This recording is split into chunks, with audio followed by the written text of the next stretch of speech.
There are certain rules when it comes to politics in 2023. If you back genocide and stand on the sidelines when ethnic cleansing is happening in front of your eyes, you're doing it right. The media will largely back you and you are treated as a grown-up politician. But call for peace, say that both Israelis and Palestinians should live without violence, you're cancelled. When I cover Keir Starmer, I often think to myself, this is the lowest he's going to go. But then after a couple of days, maybe a week, he outdoes himself. Keir Starmer has removed the whip from left Labour MP Andy McDonald. But what exactly did Andy say? Trust me, nothing controversial. At a pro-Palestinian rally, Andy McDonald said this: "We will not rest until we have justice, until all people, Israelis and Palestinians, between the river and the sea, can live in peaceful liberty." Yep, that was it. Now, I remember the time when politicians had to say the right things, even if they didn't believe it. Warmongers would say they were for peace, racists would say they were for equality, and I even remember when David Cameron said, "hug a hoodie." Less than 10 years later, politics has seemed to have turned on its head, where the sensible thing to do is to say the most grotesque things possible. Now, of course, if you're on the populist right, that's just common, but I'm talking about those who want to be the sensible centrists. At least you could rely on them to vaguely be uncontroversial on rhetoric. Policy, of course, is another matter. But calling for peace is no longer acceptable. This is insane.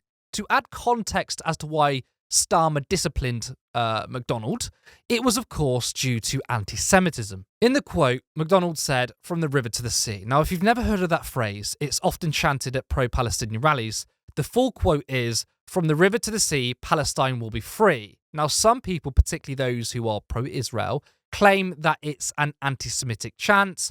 They say it really means the destruction of Israel and Jews because from the river to the sea, apparently it means only for Palestine and there's no space for Israel. So I've got two things to say about this. The first is that Andy McDonald didn't use that quote in full. He actually changed it to include both Israeli and Palestinian. So clearly his intent was not to use that quote to call for the destruction of Israel. Yet the usual suspects have accused McDonald of being anti-Semitic, which has prompted Starmer to remove the whip. Of course, that's ridiculous.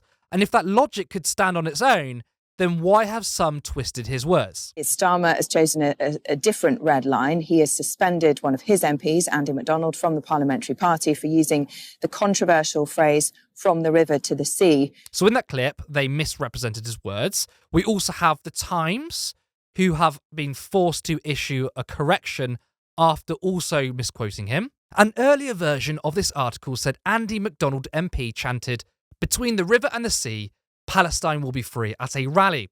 In fact, he said, "until all people, Israelis and Palestinians, between the river and the sea can live in peaceful liberty. We apologise for the error." A newspaper backed with Murdoch money, their journalists are on fat wages, can't even quote someone properly. We also have Adam Bolton. He also misquoted McDonald. Andy McDonald attended the rally in London yesterday, the pro-Palestinian rally, and actually used the phrase about Palestine from the river to the sea, should he have the whip withdrawn. This was pointed out on Novara, which prompted Bolton to hit back. I said Andy McDonald used the phrase "from the river to the sea," which he did, fully aware of its connotations, presumably. I mean, that is a huge claim in itself. This was true, not fake news. To deny it, Aaron Bastani, is fake news, however. I am not responsible for what UK Labour do about it. But you did misquote him, because the term "from the river to the sea" is a shortened version of "from the river to the sea, Palestine will be free." That's the famous quote.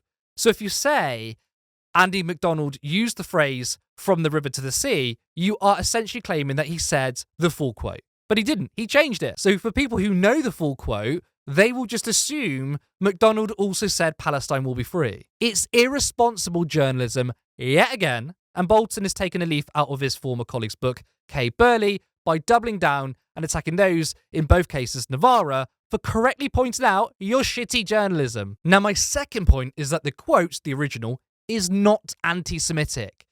Put yourself in the shoes of a Palestinian. I know it's hard since the media constantly dehumanize them, but try. If you were born in an occupation, you've grown up, and you're still living in an occupation, it's entirely fair and rational to look around and say, well, we should be free. Now, given the context of Zionism, that Israel is a settler colony, there may be Palestinians alive today who were alive when Israel as a country didn't exist. When you think about it that way, it's completely understandable to want a free Palestine in the entire region. Now, because we live in a McCarthyite world, political opponents will smear you, they will lie about your positions. I want to be clear. My position is that because it's been so long, that there have been people born in Israel, have made a life there, generations have passed in Israel. I'm not someone who thinks that Israel shouldn't exist. It does have a right to, just not off the back of oppression. But you can't really be angry with some Palestinians who hold the view that it should only be Palestine. I would say that most people who use the chant are in no way calling for the dismantlement of the Israeli state.